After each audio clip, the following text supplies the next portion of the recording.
Hello students, आइए देखते हैं पिछले लेक्चर तक मैंने क्या पढ़ा।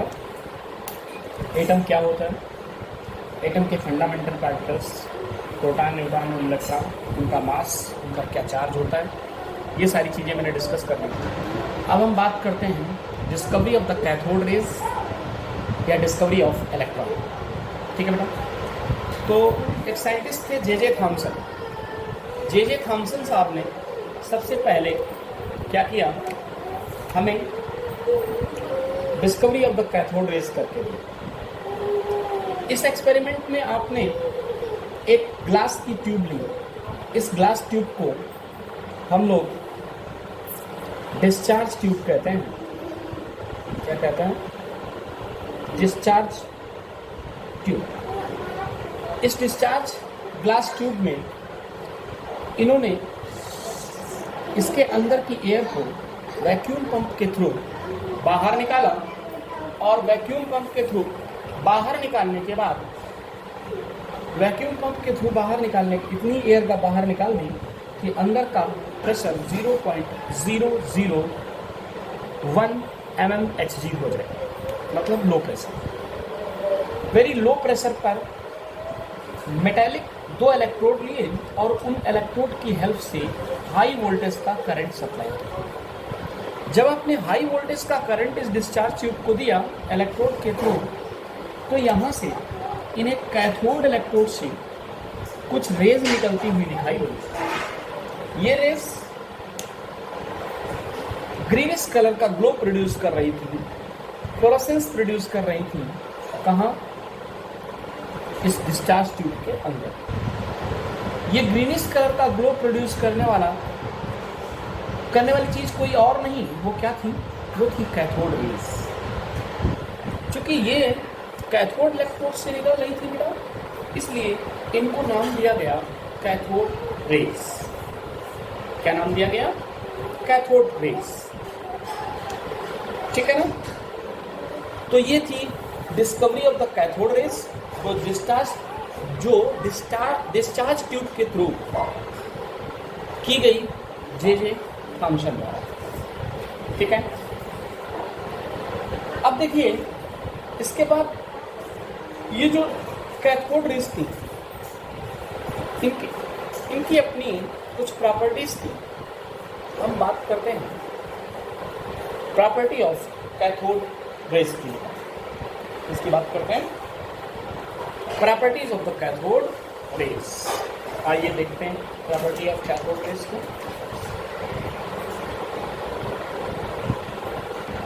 तो देखिए बेटा, सबसे पहली प्रॉपर्टी है प्रॉपर्टी ऑफ कैथोड रेज की। Cathode rays travel in a straight line.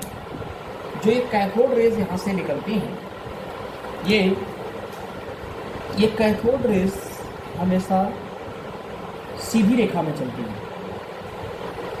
Cathode rays सीधी रेखा में चलती हैं। उसको प्रूफ करने के लिए हमने क्या किया, इस डिस्चार्ज ट्यूब के अंदर कैथोड रेज मतलब कैथोड इलेक्ट्रोड के सामने थोड़ी दूरी पर हमने क्या रख दिया, एक मेटालिक ऑब्जेक्ट रखा। और मेटालिक ऑब्जेक्ट रखने के बाद हमने इसमें हाई वोल्टेज का जब करंट दिया तो यहाँ से कैथोड रेज निकली।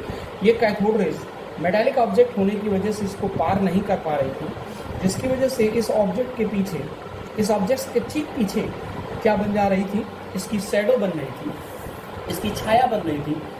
वो शैडो ये शो करती है, ये एक्सप्लेन करती है कि कैथोड रेज लाइट बीम की तरह, ठीक है ना, लाइट की तरह सीधी रेखा में चलती हैं, स्ट्रेट लाइन में ट्रैवल करती हैं, इसलिए इनकी शैडो इसके पीछे बन जा रही है। ठीक है ना? तो आप इस पॉइंट को नोट कर लेंगे कि cathode rays travel in a straight line, और इसके बाद ये एक्सप्लेनेशन दे देते हैं। नेक्स्ट पॉइंट क्या है, जरा देखिए। Cathode rays have a mass and kinetic energy. Cathode rays का अपना मास होता है और इनकी अपनी एक काइनेटिक एनर्जी है। कैसे एक्सप्लेन करते हैं? इस डिस्चार्ज ट्यूब में कैथोड रेज जहाँ से पास होकर आगे जा रही थी, तो कैथोड इलेक्ट्रोड के आगे हमने क्या किया, एक पैडल व्हील लगा दिया। क्या लगा दिया? पैडल व्हील लगा दिया, है ना, एक व्हील जैसा लगा दिया जो हल्की मेटल से बना हुआ था। फिर हमने हाई वोल्टेज का करंट दिया तो यहाँ से कैथोड रेज निकली और ये कैथोड रेज जब इससे कोलाइड कर रही थी, इससे टकरा रही थी, तो क्या हो रहा था कि ये व्हील जो है वो रिवॉल्व करने लगा। व्हील क्या करने लगा बेटा? रिवॉल्व करने लगा। This is proof that the cathode rays कोई रेज नहीं, ये पार्टिकल्स हैं जिनका अपना कुछ मास होता है और जिनकी अपनी कुछ काइनेटिक एनर्जी है। अगर इनका मास ना होता, अगर इनकी काइनेटिक एनर्जी ना होती, तो ये व्हील जो है वो रोटेट नहीं करता। दैट मीन्स हम लिख सकते हैं these rail rotate a lightweight paddle wheel placed in their path. It proved that the cathode rays consist of the massive particles moving at high speed. Thus, cathode rays have mass and kinetic energy. तीसरा point देखिए अब, cathode rays made up of the negative charge particle.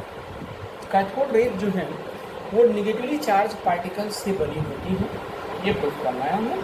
तो इन्होंने क्या किया कि इनका कहना था, इन्होंने यहाँ पर मैग्नेटिक फील्ड लगाई। मैग्नेटिक या इलेक्ट्रिक फील्ड जब रखी, तो ये जो कैथोड रेज थी, जो कैथोड से एनोड इलेक्ट्रोड की ओर जा रही थी, ये इस तरफ क्या कर गई, थोड़ा सा बेंट हो गई, झुक गई, ठीक है। इनका इस तरफ डिफ्लेक्ट हो जाना ये शो कर रहा था कि इन पार्टिकल्स पर चार्ज था, और कैसा चार्ज था? नेगेटिव चार्ज, क्योंकि ये पॉजिटिव पोल की ओर, पॉजिटिव फील्ड की ओर, मैग्नेटिक फील्ड में पॉजिटिव और नेगेटिव दो पोल हो गए, तो पॉजिटिव पोल की ओर क्या हो रही थी? डिफ्लेक्ट हो रही है। अपोजिट चार्ज में हमेशा क्या होता है? अट्रैक्शन होता है, तो इसलिए ये इस तरफ डिफ्लेक्ट हो गई। और सेम चार्ज में क्या होता है? रिपल्सन होता है, तो इसलिए ये इधर टर्न हो जाएंगी, ठीक है ना। तो इसमें हम क्या लिखेंगे? इसमें तो हम लिखेंगे These rays are deflected under the influence of magnetic and electric field. The deflection of these rays towards the positive plate in an electric field proves that cathode rays consist of negatively charged particles. इसका मतलब ये था कि cathode rays जो थी वो negatively charge particle से बनी हुई है, ठीक है। नेक्स्ट पॉइंट अब देखिए, फोर्थ बेटा, the speed of these rays depend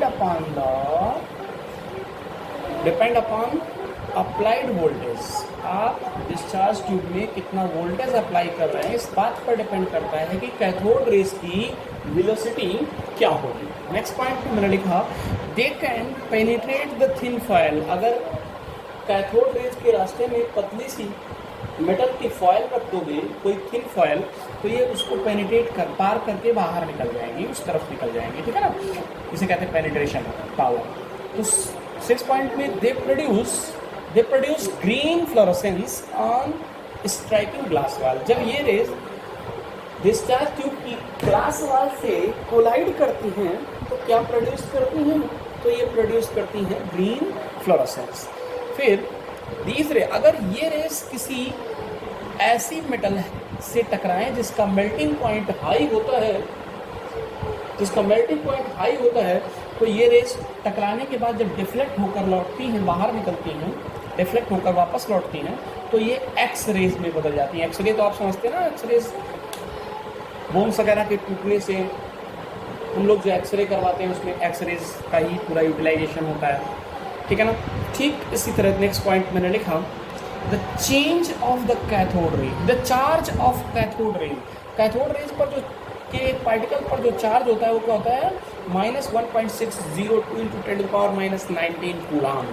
ये चार्ज एक इलेक्ट्रॉन का चार्ज होता है, इसलिए इलेक्ट्रॉन, ये कैथोड रेज कुछ और नहीं थी, ये थे इलेक्ट्रॉन। तो इसकी इलेक्ट्रॉन की भी डिस्कवरी इसी के साथ हो जाती है। ये चार्ज में कैसे पता चला, इसके लिए आपको देखना पड़ेगा according to the oil drop experiment of the Millikan's. Millikan's साहब ने एक आयर ड्रॉप एक्सपेरिमेंट दिया था, जिससे ये प्रूव होता है कि कैथोड रेज के एक पार्टिकल पर 1.602 × 10⁻⁻19 कूलाम का चार्ज होता है। इसी तरह से कैथोड रेज के एक पार्टिकल पर जो मास होता है वो 9.108 इंटू 10⁻⁻28 ग्राम होता है। ठीक है बेटा, तो ये रहा पूरा कैथोड रेज की डिस्कवरी और उनकी प्रॉपर्टीज। ओके।